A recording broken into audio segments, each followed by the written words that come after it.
Kemudian keempat adalah lingkungan.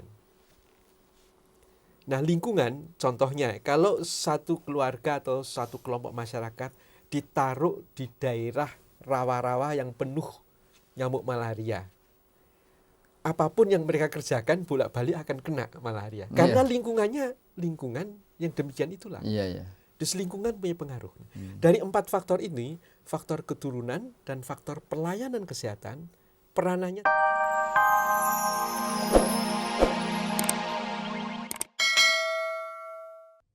Assalamualaikum warahmatullahi wabarakatuh.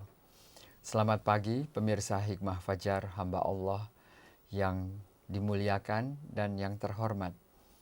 Pada pagi hari ini kita bersyukur kepada Allah Subhanahu wa taala karena kita dilimpahkan iman, kesehatan dan semangat untuk terus membina diri kita, untuk terus membangun bangsa kita. Salam dan sholawat kita sampaikan kepada junjungan kita Nabi besar Muhammad Sallallahu Alaihi Wasallam. Bersama kami salah seorang yang sudah tidak asing lagi, kami ingin memperkenalkan, yaitu Bapak Dr. Adiatma, Master of Public Health.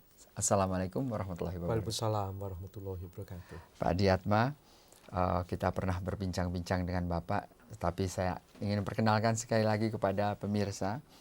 Pak Adiatma adalah anggota DPA Komisi Kesra dan pembina Yayasan AIDS Indonesia, salah satu penyakit yang disebut AIDS yang amat sangat mencekam dan menakutkan kita. Kemudian Pak Adiatma adalah dahulu di dalam Kabinet Pembangunan 5, beliau adalah Menteri Kesehatan, serta sebelum menjadi Menteri Kesehatan, beliau adalah Regional Advisor for Primary Health Care di Bangkok, di kantor UNICEF. Pak Adiatma, Bapak adalah seorang dokter dalam bidang public health juga. Kalau boleh Bapak menceritakan sebetulnya apa itu yang dimaksud dengan kesehatan masyarakat, Pak? Public health-nya dulu ya, Pak. Public health atau ilmu kesehatan masyarakat Ya, Pak ya. Itu adalah ilmu yang menyangkut kesehatan, tentang kesehatan. Dan kesehatan siapa? Masyarakat. Kesehatan seluruh masyarakat. Kita mengenal ilmu yang menyangkut individual health, kesehatan seseorang. Kalau kita memperhatikan kesehatan seseorang, maka kaitannya selalu dengan dokter, dengan obat, sakit. Nah, masyarakat pun bisa sakit. Kalau tadi individu bisa sakit, ada pengobatannya, obatnya adalah mungkin dirawat di rumah sakit, dioperasi atau apa. Masyarakat pun bisa sakit. Dan pengobatannya juga ada, tapi tentunya tidak dimasukkan rumah sakit. Masyarakat itu dibina, dididik supaya bisa mencegah penyakit itu, mempromosikan kesehatannya sendiri, sehingga derajat kesehatannya bisa meningkat. Tentunya di dalam mencegah dan lain-lainnya perlu diperhatikan faktor-faktor lainnya, lingkungan dan sebagainya. Nah, ini kalau Bapak mengatakan derajat apa Pak? Kesehatan. Tadi? Derajat kesehatan. Nah, kita pakai saja terminologi itu Pak ya. Untuk meningkatkan derajat kesehatan masyarakat, menurut Bapak itu apa-apa saja yang perlu kita sadari gitu. Jadi seandainya saya ketua RT Pak ya gitu, ya saya harus tahu lah gitu, meningkatkan derajat kesehatan masyarakat itu bagaimana gitu. Derajat warga RT-nya gitu. Sebetulnya tidak sulit. Derajat kesehatan satu keluarga atau satu kelompok masyarakat atau suatu bangsa itu dipengaruhi oleh 4 faktor. 4 faktor. Faktor pertama adalah faktor keturunan. Maksudnya adalah contohnya saja kalau suami istri dua-duanya membawa suatu sifat keturunan, yaitu bukan penyakit. Kalau penyakit agak yang sederhana adalah buta warna. Suaminya buta warna, istrinya buta warna. Anaknya kira-kira bagaimana? Nah, anaknya sebagian besar akan kena buta warna juga. Iya. Nah ini Meskipun pada awalnya mungkin anak itu ya dari lahir sampai umur tertentu tidak buta warna itu tidak buta warna gitu. Atau harus diperiksa toh. harus diperiksa ya. Sulit sekali untuk bayi disebut ini merah atau biru kan ya toh, Iya, kalau sudah betul. mulai Iya, besar. iya. Tapi itu faktor keturunan yang dibawa Iya. atau penyakit lain yang jelas adalah kencing manis. Iya. Kedua orang tua menderita. Kemungkinan besar anak-anaknya juga kena penyakit kencing manis. Terus itu sudah dari sononya orang bilang begitu ya toh. Baik. Itu faktor pertama. Terhadap faktor ini ilmu kedokteran pada saat ini belum bisa banyak berbuat. Karena dari keturunan. Walaupun usaha ke arah itu mulai, yaitu dengan rekayasa genetik. Iya. Mungkin nanti bisa dicegah. Walaupun orang tuanya begini, anaknya bisa lahir sehat. Itu masih jangka panjang. Tapi kan bisa dikurangi, Pak. Seperti kencing manis gitu. Kalau umpamanya dia kontrol,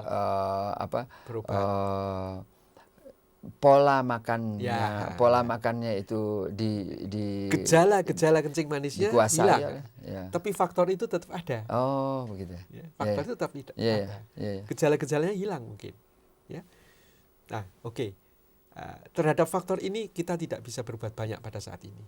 Nah, faktor kedua yang penting adalah pelayanan kesehatan. Yeah. Nah, pelayanan kesehatan itu ditentukan oleh jumlah dokter, jumlah perawat, jumlah bidan, jumlah rumah sakit, jumlah puskesmas ya. Ini faktor ini penting untuk bisa memelihara atau meningkatkan derajat kesehatan suatu kelompok masyarakat. Faktor ketiga adalah perilaku. Perilaku dari keluarga atau kelompok masyarakat atau bangsa. Kalau dia perilakunya menunjang kesehatan, maka derajat kesehatannya bisa baik. Kemudian keempat adalah lingkungan. Nah, lingkungan contohnya, kalau satu keluarga atau satu kelompok masyarakat ditaruh di daerah rawa-rawa yang penuh nyamuk malaria, apapun yang mereka kerjakan bolak-balik akan kena malaria. Karena lingkungannya lingkungan yang demikian itulah. Terus lingkungan punya pengaruh. Dari 4 faktor ini, faktor keturunan dan faktor pelayanan kesehatan, peranannya tidak besar. Tapi faktor perilaku dan faktor lingkungan, itu peranannya sangat besar. Nah, Pak, di dalam agama, Pak ya, kan dikatakan kalau faktor lingkungan bersih itu adalah salah satu dari faktor iman ya, Pak ya. Terus kemudian perilaku, Pak ya, perilaku masyarakat. Bagaimana menurut Bapak perilaku masyarakat yang sehat itu? Ya, jadi kita perhatikan dulu, perilaku itu dipengaruhi oleh siapa? Perilaku dipengaruhi oleh pendidikan, pasti. Pendidikan dari siapa? Ya yang paling dekat dari orang tua kan? Ya, orang tua, kemudian sekolah, tapi di samping itu juga masyarakat lingkungannya. Kawan-kawan, ya, sekitarnya, itu semua mempengaruhi perilaku itu. Nah, kalau di dalam masyarakat itu ada suatu keyakinan, nah kita masuk ke agama ya, masyarakat itu mempunyai kaidah-kaidah agama, ya, yang diikuti dengan benar. Karena kita berada di Indonesia dan sebagian besar beragama Islam, baik kaidah-kaidah agama Islam yang kita ikuti dengan benar, ya, mulai dari orang tua ke anak dan lingkungannya, maka kesehatan itu akan mudah, derajat kesehatan yang baik akan mudah dicapai, karena di dalam agama banyak sekali ketentuan-ketentuan yang menunjang hidup sehat. Saya ingat waktu saya menjadi regional advisor UNICEF, itu saya menemukan satu buku. Buku itu dibuat oleh para ahli di Universitas Al-Azhar di Kairo. Dan judulnya begitu bagus. Child Care in Islam. Ya. Perawatan anak menurut agama Islam. Dan isinya, ya, apa saja yang di dalam agama Islam yang dapat berkaitan dengan perawatan kesehatan anak ya, itu ada di situ. Bagus sekali. Bahkan itu sekarang bukan sekarang, itu 5 tahun yang lebih sudah bersama dengan Departemen Agama, Depkes dan Departemen Agama itu menyusun dari buku itu untuk petunjuk di Indonesia. Alhamdulillah. Yang kita kadang-kadang kagum ya. Di situ disebutkan bahwa bayi harus disusui sampai 2 tahun. Iya, memang ada. Itu dulu. Iya. Belum ada public health. Belum ada fakultas kedokteran. Itu sudah. Memang itu salah satu peraturan, Pak, gitu ya. Itu peraturan. Dan ternyata benar. Dan sekarang kita kembali ke situ. Jadi sebetulnya bagi sesuatu keluarga yang dalam kehidupan sehari-harinya itu mengikuti suatu ajaran yang baik, dalam hal ini Islam, dan itu diteruskan ke putra-putranya, dan semua keluarga berbuat demikian sehingga lingkungannya bernafaskan Islam. Insya Allah bangsa Indonesia akan menjadi bangsa yang sehat. Kalau Bapak yang menyandang ilmu ini demikian yakin, sebetulnya bodoh sekali ya orang kalau tidak mengikuti ya Pak ya. Jadi bukan mengikuti saya. Bukan. Artinya keyakinan yang dimiliki oleh orang yang berilmu itu kan yang membuat suatu jaminan itu bahwa benar mengikuti agama itu akan menjamin kesehatan.